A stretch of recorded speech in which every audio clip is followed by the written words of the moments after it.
राष्ट्रीय स्वयंसेवक संघ के साथ हमारे वैचारिक और संगठनात्मक संबंध हैं। राजनीति के क्षेत्र में भाजपा की स्थापना एक युगांतकारी घटना मानी जाती है।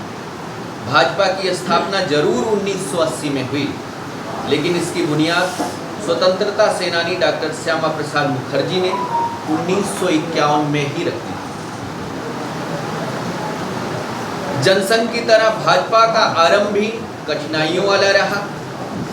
1984 में तत्कालीन प्रधानमंत्री श्रीमती इंदिरा गांधी की हत्या के बाद जो देश में आम चुनाव हुए थे, उसमें भारतीय जनता पार्टी को केवल 2 सीटें मिली थी लोकसभा में।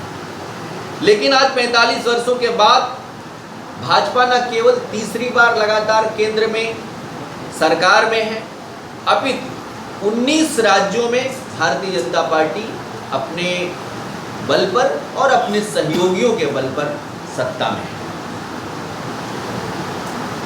1980 में जब भारतीय जनता पार्टी की स्थापना हुई थी, उस समय उत्तर प्रदेश में हमारे संगठन के अध्यक्ष माधव प्रसाद त्रिपाठी जी थे।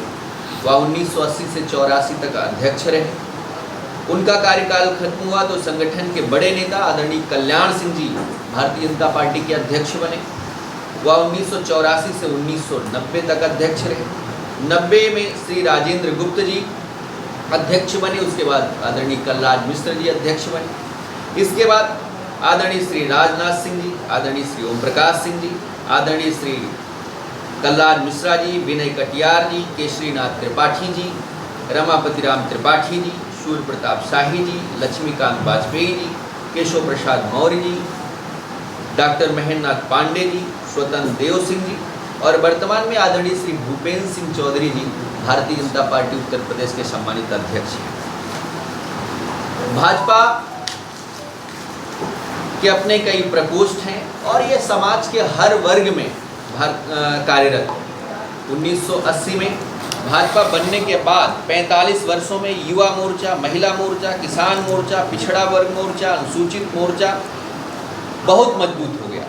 भाजपा के सभी मोर्चा मंडल स्तर पर संगठन का विस्तार कर चुके हैं। प्रदेश में 1018 मंडलों में आज भाजपा के सभी मोर्चों की पूरी टीम विद्यमान है, जिससे भाजपा को बड़ी ताकत मिल रही है। प्रदेश के सभी 1018 मंडलों में भाजपा की बड़ी टोली कार्यरत है, जो अपने शक्ति केंद्र और बूथ तक पार्टी को आगे बढ़ा रही है। भाजपा ने संगठनात्मक दृष्टि से प्रदेश को 98 जिलों में बांट रखा है। अभी जो संगठन पर्व का चुनाव हुआ, जिसमें 70 जिलों में जिलाध्यक्षों की घोषणा हुई है, जिसमें बस्ती जनपद भी है।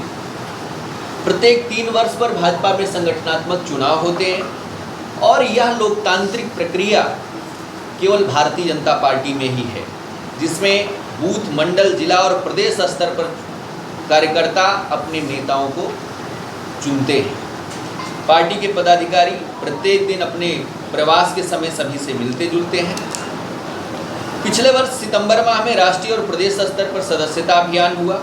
अपने उत्तर प्रदेश में लगभग 3 करोड़ प्राथमिक सदस्य बने। 2,50,000 लोग पार्टी के सक्रिय सदस्य बने। अब बस्ती जनपद में भी 2.5 लाख लोग प्राथमिक सदस्य और 2,000 कार्यकर्ता पार्टी के सक्रिय सदस्य बने। अपने बस्ती जनपद में भारतीय जनता पार्टी के 26 मंडल हैं, 399 शक्ति केंद्र हैं और 2156 बूथों पर हमारी बूथ समिति है। 2156 बूथों पर हमारी बूथ समिति।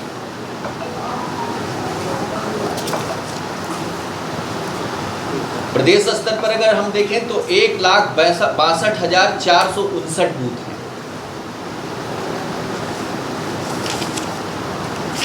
इसके अलावा अभी प्रयागराज में महाकुंभ संपन्न हुआ। हमारे भारतीय जनता पार्टी के कार्यकर्ताओं की टोली वहां पर आने वाले यात्रियों की सेवा के लिए, उनके सुविधाजनक उनको किस प्रकार से माँ गंगा का स्नान हो सके, इसके लिए हमारी टीम वहाँ पर लगी हुई थी।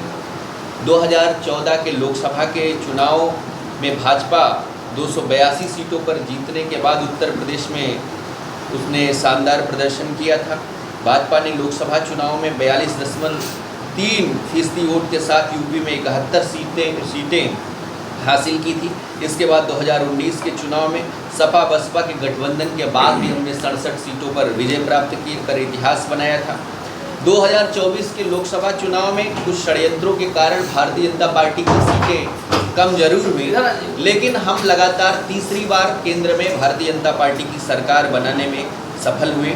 2017 के नगर निकाय चुनाव में भारी जीत के बाद भाजपा ने 2023 नगर निकाय चुनाव में भी अब तक की सबसे बड़ी जीत दर्ज किया है। 17 नगर निगमों में पार्टी पूर्ण बहुमत के साथ विजय प्राप्त करने में सफल रही। आज भाजपा के 104 नगर पालिका परिषदों में अध्यक्ष हैं, 67 जिला पंचायत अध्यक्ष हैं, 196 नगर पंचायतों में भाजपा के नगर पंचायत अध्यक्ष हैं।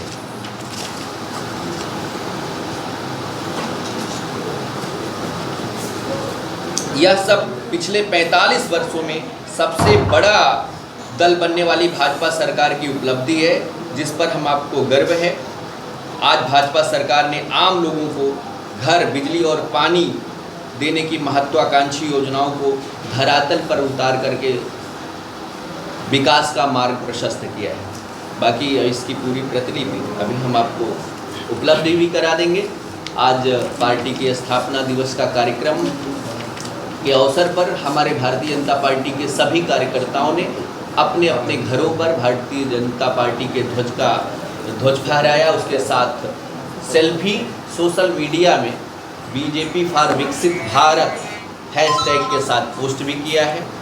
कल हम सभी बूथों पर अपनी बूथ समिति के साथ डॉक्टर श्यामा प्रसाद मुखर्जी और पंडित दीनदयाल उपाध्याय जी के चित्र को लगा करके पुष्पार्चन करेंगे और बूथ समिति के साथ बैठक करेंगे। 7 तारीख को इंदिरा गांधी प्रतिष्ठान में एक देश एक चुनाव को लेकर के हमारे जो NGO प्रकोष्ठ के कार्यकर्ता हैं वो लखनऊ में जाएंगे, जहां पर माननीय मुख्यमंत्री जी का मार्गदर्शन मिलेगा। पहली बार भारतीय जनता पार्टी अपने सक्रिय सदस्यों का सम्मेलन करने जा रही है। हम लोग विधानसभा स्तर पर 8 और 9 तारीख को सक्रिय सदस्यों का सम्मेलन करेंगे, जिसमें हमारे 3 वक्ता 3 अलग अलग विषयों पर कार्यकर्ताओं का मार्गदर्शन करेंगे। इसके अलावा 10 तारीख से 13 तारीख तक घर घर संपर्क अभियान हम लोग चलाएंगे, जिसमें हमारे सभी कार्यकर्ता सभी बूथों पर जा कर के केंद्र और प्रदेश सरकार की उपलब्धियों को जनता के बीच में रखेंगे। 13 तारीख को ही, चूँकि पंडित अटल बिहारी वाजपेयी जी की जन्म शताब्दी का वर्ष है, इसलिए हम लोग अटल जी के जन्म शताब्दी वर्ष में एक अटल सम्मेलन 13 तारीख को हम लोग करेंगे, जिसमें उनसे जुड़े हुए किसी न किसी प्रकार से उनकी रैलियों में या उनके साथ मंच साझा करने वाले या उनके भाषणों को सुनने वाले, प्रत्यक्ष रूप से मिलने वाले ऐसे लोगों का एक सम्मेलन हम लोग करेंगे 13 तारीख से ही। और 25 तारीख तक डॉक्टर भीमराव अंबेडकर, बाबा साहब डॉक्टर भीमराव अंबेडकर जी की जयंती का कार्यक्रम भी हम लोग पूरे ज़िले में मनाएं।